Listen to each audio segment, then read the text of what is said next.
So this morning, I'm looking at the list of shows that you and I have done together.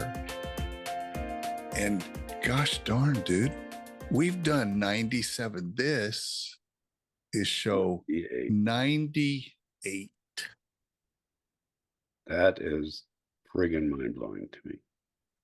It's quite a testament, I think, to continue just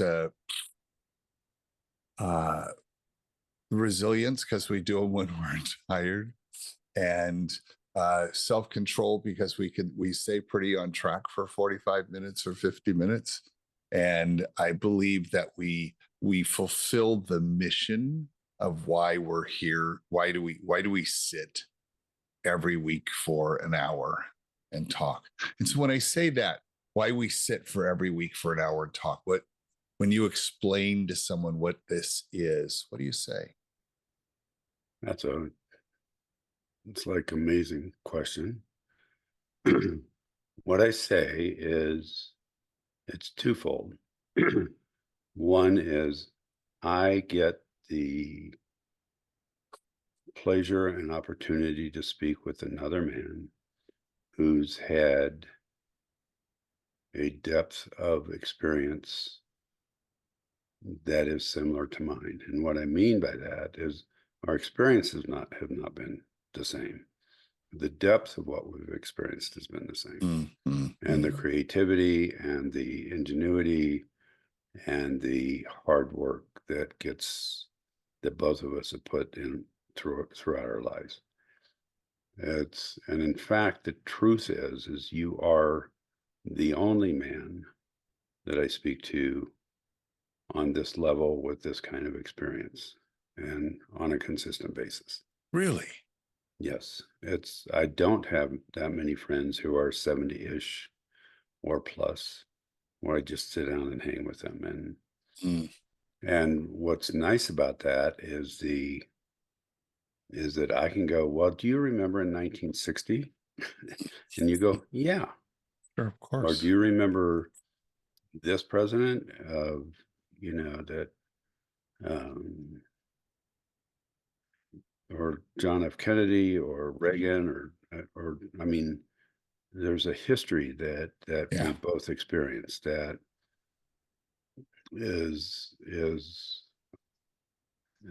that doesn't happen when I speak with someone who's 40, for instance. Right. So that's one of the pieces. The other reason is if you and I can share some thoughts and our creative process with men who are literally decades younger than we are. Yeah.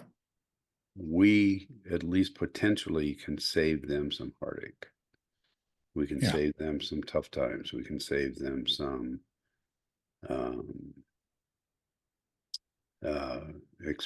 from perhaps some experiences that we have had that we look back and go, wow, we made it through those, but boy, it'd be nice not to have had to do that. So if we can even save one man, that's fantastic. If we can save numbers of men, that's even more fantastic. The other piece is, I said two, but I lied. So because I'm coming up with three, is that's called flexibility. That would be true. Is that there's something about perspective that can only come with age and can only come with experience. And my vision is like I'm a private pilot. I've flown a bunch. If I'm 200 feet off the ground, I can see a lot. But if I go up to an altitude of, say, 1,000 feet, then I see more. If I go up to an altitude of 10,000 feet, then I can see a whole lot more. And having the vision from 70,000 plus feet of life is it's just it's a different perspective. It's a different view that you can't get unless you've been around 70 plus years. I remember our first show. We had not met one another. We were Sure. just had a Zoom call. And we got to about 40,000 feet, to stay with that metaphor, pretty quickly. I think we were both a little surprised that we didn't need oxygen masks. We just we kept going, and it felt like there was more to go, and but we'd run out of time. And I said, could we talk next week? We had again just met one another, didn't know anything. And the following week, what was very interesting to me was we started at 40,000 feet. We didn't have to Yes, go and regain altitude. We started at 40 exactly. and we got to 70, and maybe not to 70, maybe we got up to around 60, and we ran out of time again. And I said, could we talk again? Felt very like I'm imposing on you, but this conversation was so interesting. And when the third Saturday in a row, it was clear we're at 60,000 and we still have headroom. And Yes, 60,000 and climbing. and climbing. And I don't know what got me to do it, but within a beat or two of us talking, I said, could I hit the record button? May I hit the record button? I said, and you're great. And we got to 70, and we've stayed at 70 for now 98 episodes. And that's mind blowing to me. And the other, within that context, what's mind blowing to me is there certainly have been times where we have touched on some similar topics, well, and we have never just done a duplicate. The and I think that speaks to the depth of our experience in life, of the both the depth of the struggles that each of us have had in our lives, as well, because both of us have had those kinds of struggles, whether it be relationships or deaths I have a few or scars, right? yeah, or very hard life circumstances. And that's one of the pieces. But the other piece, which is also mind blowing to me, and it may be because of some of the struggles we've had, is that both of us have excelled in our given paths. And interestingly enough, it's not just one path. It's like we both excelled in a number of paths.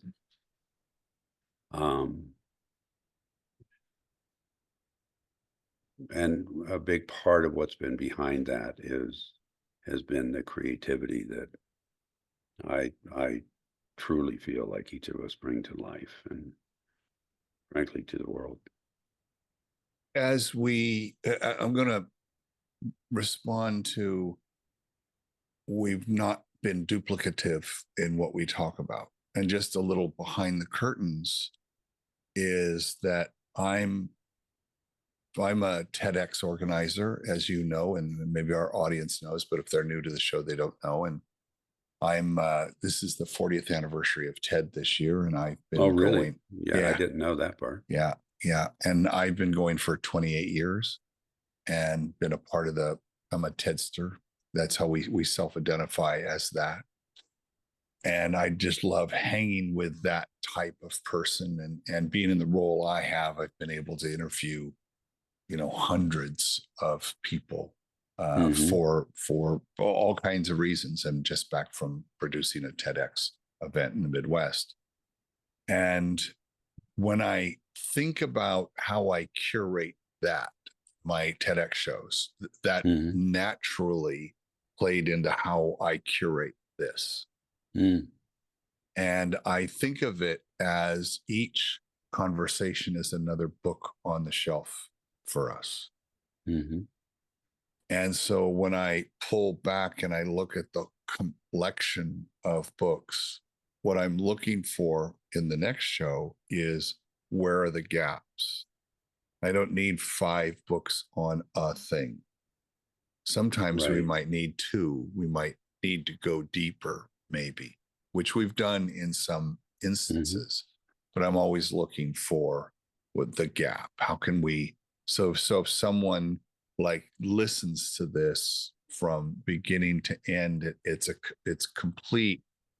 And when I'm explaining what we do, it's to your point of could we give a little wisdom, or in my case, I think of it being a Sherpa. Can I say what's coming up around the bend? And oh, by the way, I've already packed some oxygen bottles there because I know we're going to Mhm. need them. But I come back and I put on a pack with you as we continue to walk. So that's a Yeah. more of a life value for me. That's how I show up into a situation. Again, it's because of that experience. And I will say our show, because I had a chance this last week to talk about the show to people and what we do and why we do it. And I talk about how through the our 2 lenses, which are very different, but to your point, similar in a lot of Mhm. instances, how do we be a better son? How do we be a better dad? How do we be a better mate? How do we be a better boss? How do we be a better employee? How do we be a better citizen? How do we be a better man? Is a combination of how we show up in all of those different roles and how are we with ourselves, just Yeah. by ourselves. So talk a little bit more about ourselves just by ourselves, because I think you're hitting onto something here. I think one of the challenges for me going through all of it, I've always had a mate. I've always had Mhm. someone, uh, there, a partner, and I haven't had long periods in between partners, and I've had my share of walking down the aisle, and I the story I told myself for years was I'm not comfortable being by myself. Mm. And it's I need I need that other person. And it's only been in the last 20 years that I've determined that's not true. Don't need, I want, I enjoy that. And I enjoy working with other people. And part of my relationship with Kimberly is it started as us working on a project for TED, and Mm. I love the camaraderie of working and collaborating and creating and co-creating and all of that. However, when I look back, and this came from a conversation with my oldest grandson, who's 17, close to 18. Asked him what he loved about fishing so much, what he loved about golf so much. He's going to college on a golf scholarship. Oh, really? Yeah. Wow. And he's going to a Impressive. school that is his passion, which is Cal Marine. So he wants a life on the sea or Mhm. related to the sea in one way. Not sure what it is. But when I ask him why is it those 2 things are so meaningful to him, and it's he gets to be by himself with his thoughts. Mm. And for a 17-year-old to be able to articulate, hey, I'm going to go do the thing I love because I want to be alone with my thoughts. he's super comfortable, which, and this is all very recent. This is an evolution of my ability to embrace solitude. Mm, And I look back, and if I'm, when I'm not if, when I'm honest with myself, I'm extremely comfortable being by myself, as it turns out. If I look back on reflection, hmm I'm like I spent years sitting on my drum set as a young, in up until I was 18, in the garage with headphones on, with a stack of albums on my record player. Go look it up, kids. It's called a record player. Um, and I was very comfortable for hours and hours and hours doing that. Hours and hours doing my artwork. Hours and hours out in the garden. Very, very comfortable with that, and wasn't really cognizant of that. And then about 10 years ago, was introduced to meditation, which I had avoided strenuously my whole life because I had a complete misconception of what it was. Now that I know what it is, I embrace it. This hmm we've talked about that a lot, and that is learning how to sit, right? How to be alone, but you're not alone. It's that solitude. You're by yourself rather than alone. So it's, as I weigh those two things, I'm glad we're talking about this. I am extremely extroverted. I will. I enjoy standing in the airport. We've been a few hours in the airport this last week. I love watching the interaction of parents and their little kids as they're getting their kids along, and it might be the first airplane flight. I will just chat to them. Come on, hmm hustle, you guys, get going, get going. I enjoy people. I love people a lot.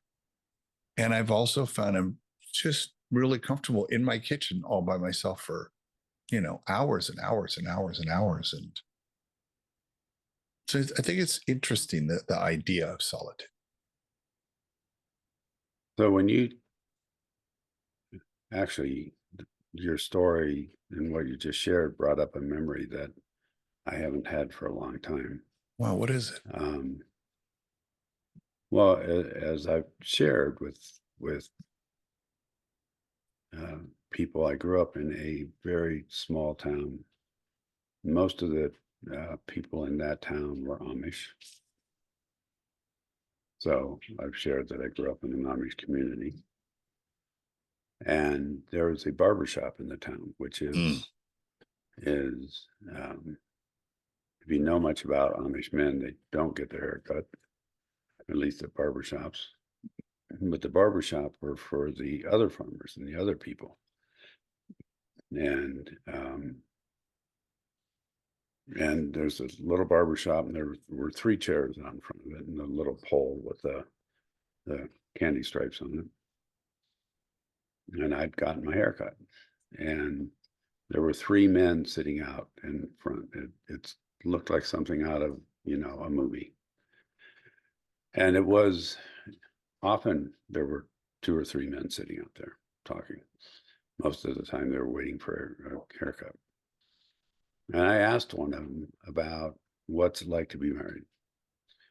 And wow. all How and old were you, do you think?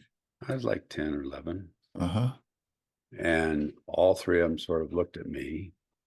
And what was so sweet about it was they all of them essentially said it was wonderful, and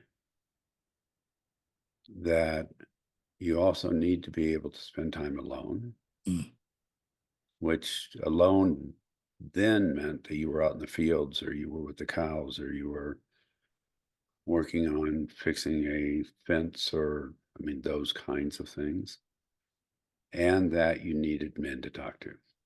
mm, mm, And so um, none of them disparaged any of their wives. None of them said anything negative about being married. It's like, yeah, it's great. And you need to know that you still be spending a fair amount of time alone, and you also need other men to talk to. Um, I mean, that's my memory. I didn't stay and talk anymore because my dad was done with his haircut. And and what strikes me is two things. One is now we are putting together men's groups to be able to be around men instead of sitting in front of barbershops. The two is the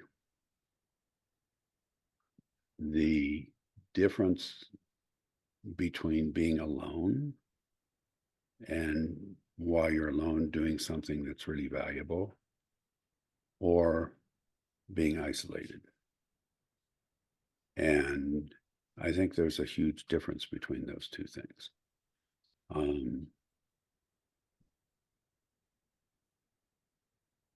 Being isolated to me means we don't have anybody to call when we're Right. alone if we need to talk to somebody. Spending time in solitude is, to me, incredibly, incredibly important. And even now, I spend a lot of time in solitude with my horses and with being outside and the work I do. And so that piece of finding the solitude to me is an interesting word because it's like on one level it means like just being by yourself, but the other level for me means peace. It's like, can you find solitude and soul in your heart and just be okay. Mm. And I mean, even this morning I went up, fed horses, and I spend 45 minutes feeding and cleaning up manure and checking out my horses, checking out their feet. And it's muddy right now, so their feet are all full of mud. But it's what settles me. Mm. And a storm's moving in. You can feel the air shifting, and where I live, we have Douglas fir that are 50, 60 feet high. Basically, we're in the middle of a forest. And the beauty of the wind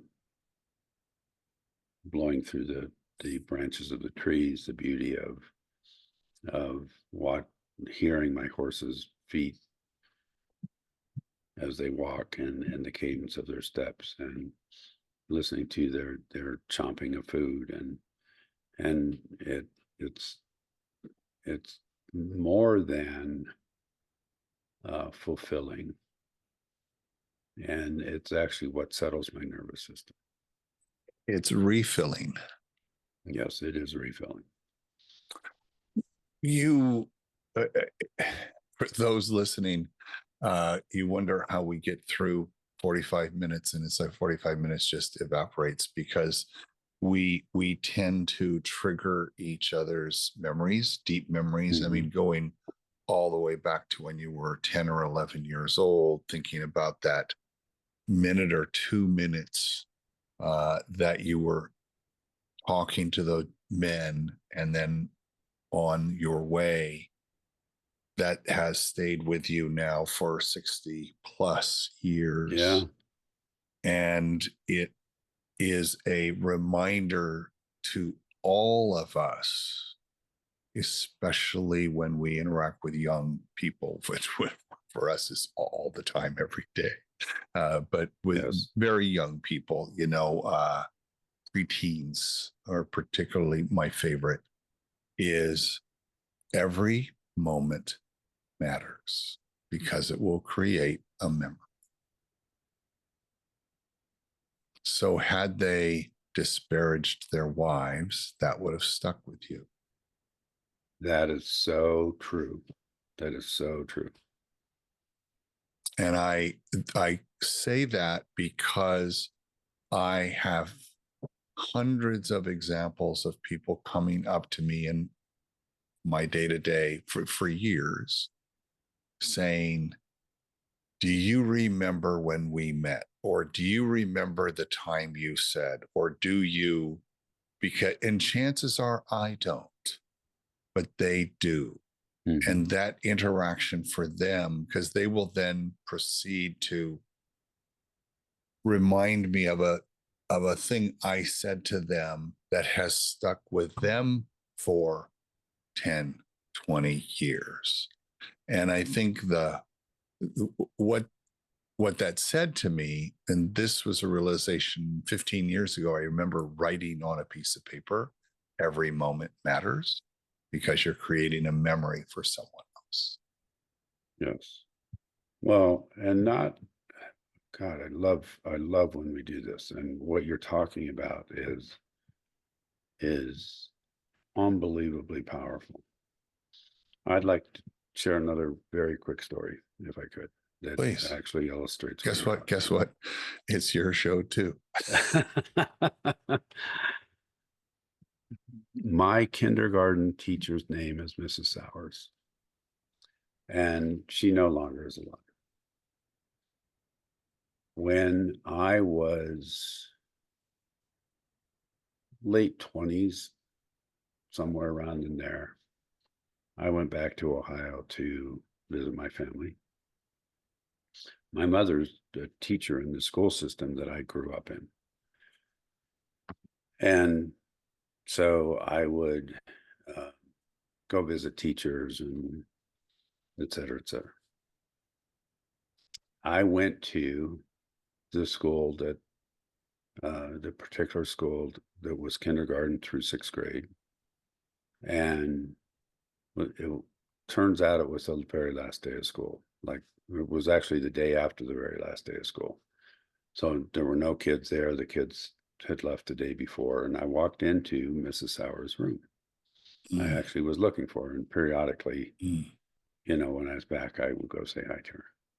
But I hadn't seen her for a long time, probably 10, maybe more years. And I walked in and she actually remembered me. And it was her last day of teaching. I, was like, "How are you doing, Mrs. Howard?" And she's packing up all of her stuff, and she was retiring.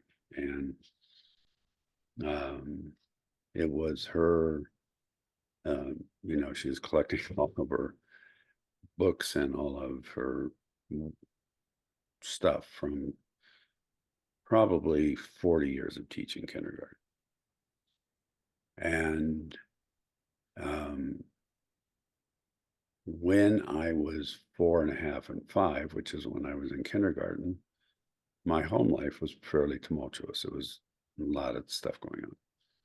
And what I shared with Mrs. Sowers was that she was a safe place for me to be. mm, And I would, and many of us who were in kindergarten, we would have little pads that we would lay down and do a little nap on. It was like a 10 or 15-minute nap. I don't even remember how long. But she would always make a special point to come over and sort of tuck me in mm, for that 15 or 20 minutes. And I shared those things with her and the impact that she had on me and the impact that her grace and nurturing had on me. And then we ended up both crying and hugging each other. Um, and, I said goodbye to her from the visit. And that was actually the last time I saw her. But to your point, what we don't know is the impact that we're going to have on somebody. We do not know that. And as a little 4.5 or 5-year-old boy, the impact that she had on me virtually felt like she was saving my life.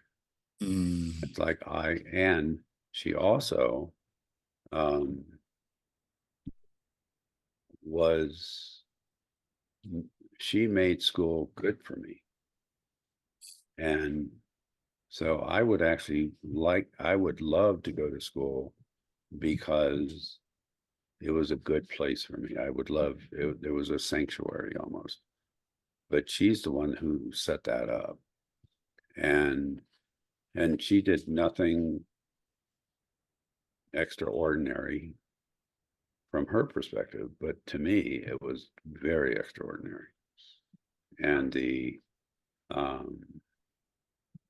so that's the other piece I would bring in here, is that how we treat somebody and the words that we say and what we do is and can be incredibly impactful. And I think that we end up forgetting that in our society. It's a reminder that life's camera is always on. Yes. Yeah, there's never a time where it's not on. And we forget that. I think that things at times move so fast that we forget that. And that we move so fast that we forget to slow down for those people around us. We forget to slow down, to work through things, or to just be with somebody. And you have a saying that's, you said to me maybe the second or third time we spoke, but your phrase was, Dewey, we have time. And you've said that more than once to me. Dewey, you have time. And that's super important. I'm going to add a bit to that. When you slow down and stop, because everybody's busy. I think we can make a statement. Everybody feels so busy, they feel overwhelmed. And so when you interact with someone, it's either an interaction or it's an interruption. Yes. And if you treat it as an opportunity for an interaction and you slow downshift really quickly and then stop, I actually very purposely look down at my feet and anchor my feet, soften my knees, take a deep breath. And I do that all internally now. It's just an automatic response. And so that I can be present, right? Because I want to be fully present. And this is a bit of a training for me. It's a life, it's a skill that I have worked on. I'm not perfect at it, but I do work on it all the time, to how to be present, both with myself. So it starts with being present with myself, knowing that a memory is about to happen. It's kind of how I think about it. A memory is about to happen.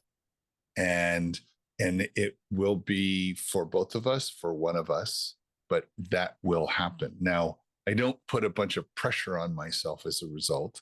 I don't plan what is going to happen, but I prepare for what will happen by just centering and anchoring and being myself, whether it's just like I practice looking people in the eye and seeing them and making sure they know I'm seeing them and I'm connected to them and I'm not thinking about anything else. Again, these are all things I've had to learn how to do. And which is part of why we do the show, is someone can hear that from us and go, geez, he's 70, still working on that. Yeah, I am. And when you do that, you create a space, you hold space. Doesn't matter what's going on out here, because you're eye locked here, and you're creating an opportunity for connection, and you hope one occurs. And by managing my state, calming down, not being, how you doing? Okay, I have all these other things to do. What do you got? What do you got? You know, that's not helpful. Would it be, from what you're saying, would it be a fair statement to say that the way through isolation is to create openings for others versus asking them to create openings for us? Yeah, very much so. Which is part of a giving mindset. It's part of the giving mindset. And what I would put in add into that is to have the true energy, to have the energy to truly create an opening for others, we have to find time for ourselves Right. in solitude, not isolation, but solitude. Yeah. And I believe strongly you can have a moment of solitude within a crowd of people. Yes, we can do that. Yeah. Mhm. And that's the point, which is the stopping all systems stop, hold, pause. The captain is speaking. There is another human in our proximity. Let's open, let's just, because you never know. For me, every one of those interactions is the opportunity for a story to happen. Mm. That's how I now travel as, executive producer of Storytelling School. I look at everything as a story that's either about to start, or I'm in the middle of some other story, or I'm a principal player in somebody else's story. So I kind of look in at all of that. Sometimes I'm in the middle of my own story in a struggle. Like if I'm struggling on something, we have a way of framing it. Okay, you're in the middle of a story right now, and you've not gotten Mhm. to the part where you have a shift, which is where you make a decision, which is the end of the struggle. And it's that. So it's just an interesting little thing that's happening all the time for me. Is what is this is that thing that just happened, the snap in a story? Is that thing that just happened the realization of something I learned that resolved a struggle I've been through? So all of those things. So I don't want to miss any of that. So that's for me part of why I stop, get centered, and so I can pay attention. And look at what's about to happen, or look what I'm in the middle of right now. And I think we Mhm. can do two things at once, though my wife would maybe disagree with that. But I believe we That can you can hold, do two things at once, or that she can do two things at or once? she can do 20 things at once. But if I can do two, I'm feeling pretty strong. But to hold two Feeling pretty thoughts hot. Yeah, at yeah. the same time. So if you were to define those two thoughts, what would they be? So the first one is reminding myself to be still, be quiet, listen loudly. Don't listen so I can wait for them to shut up and say the next thing I want to say, but to be fully present, right? And that's on a loop.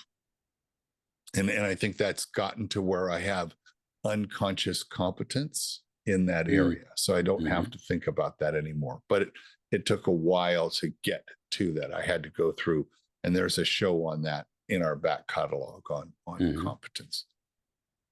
So that's for me. Then secondly, the second thought is it's not about me. It's about them. Right. At that moment is not a moment for me, it's a moment for them. Right. So I have to get myself ready and set so I can give my attention to them for what it, and I don't know what's going to happen. Because I've not planned, but I prepare. Right. And when I think people are not used to someone paying complete attention to them, and when you do, it hits them. Oh, he's like he's expecting me to actually pay attention to him because he's really listening to what I'm saying. He's paying Yes. attention. And when you think about it that way, that it's not about you, it's about them, which is a whole show in and of itself. I think people feel that, and I think it that vulnerability, because now you, by creating an opening, you've opened yourself to do that. We know that, we've talked about that. So what I've done is I've lowered my shields, Mhm. which has energetically the effect of them lowering their shield. It may not be all the way, but it might be just a little bit to go, hey, this is safe. He's created a safe space. I can talk to this guy. And then as soon as, and that shield keeps going down a little bit more each time that you are kind to them, you're listening to them, you're paying attention to them, you're looking for ways to connect to them, you're all of that stuff is going on. That's the unconscious competence part. And I think Mhm. once that becomes just how you are, people open up all the time. When people open up all the time,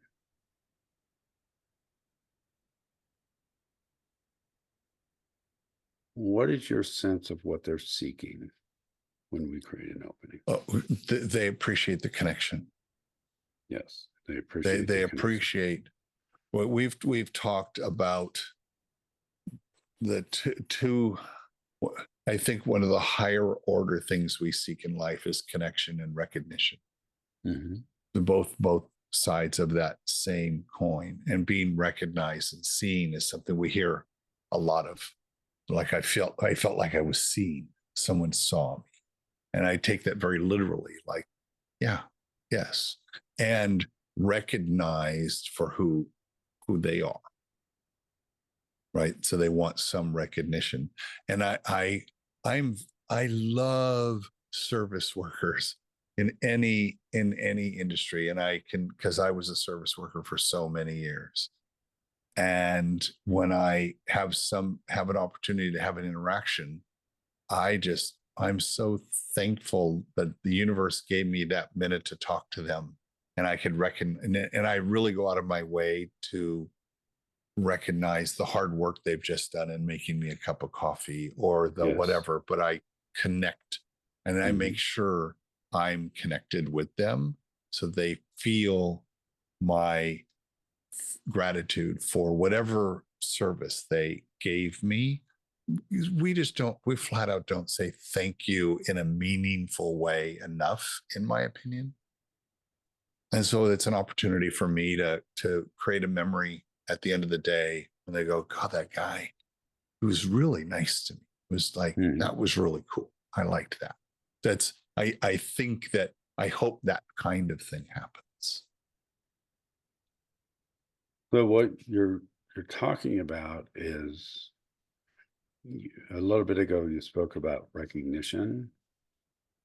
I I what flashed in my head was I think there's a difference between recognition and being truly seen. Okay. And and I mean recognition is like somebody's out there. I mean you can't help but notice them. Yeah. I'm thinking of the Oscars the other night, which I didn't watch. I've just watched a few clips from it. Like people are wearing these outrageous things. It's like they're being recognized, but I'm not so sure they're being seen. Mm. The part of recognition for me now that we're on this for a second, in other than like I see them, I recognize them, I hold space for them. Recognition in the way I'm talking about it is a recognition of something they've done, and I want Mm, to tell them they've done. Here an example. So like an this, acknowledgement. yeah. So this last weekend, or this last week, we were producing a TEDx in the Midwest. I think I said that at the beginning of the show. And as in the last half hour or so, we're going around and, I'm thanking people and for their hard work. It was it was a long week and everybody worked really hard. And I went into the green room and we have Tina, I call her our den mother. Uh, but I went in and everybody's cleaning up. She's cleaning. I said, Tina, come here. And And I gave her a big hug and I said, I hope you recognize how important of a role you play for them, but for me as the producer. You make sure everybody is taken care of and they're watered and fed and they Mhm. have a quiet place and all of the things that they need. You are so tuned into every single person. And I appreciate that. It makes our overall efforts. I'm recognizing her role in the overall thing and the importance of her executing it so well. Mhm. And she thank you thing. And she took a second to stop and hear that and feel that. And I turned around and one of our speaker coaches was there. And he's a higher order human, which I love about him. So I turned around to him and I said, I love how valuable it is to the person receiving being recognized for what they do in their role. And the other part is that was free. I didn't have to pay. I was free. I paid a little attention Mhm. and it was worth gold to them. Yes.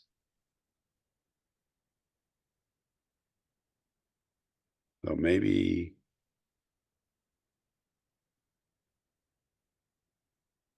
maybe a final thought or question for those listening is, what recognition or what way would you like to be seen Mm, that is worth gold to you? there you go. I love landing the plane with you, my friend. That's 98 shows in the can. 98 shows. 98 shows. I love you, Pretty brother. amazing. Love you too. Thank you so much.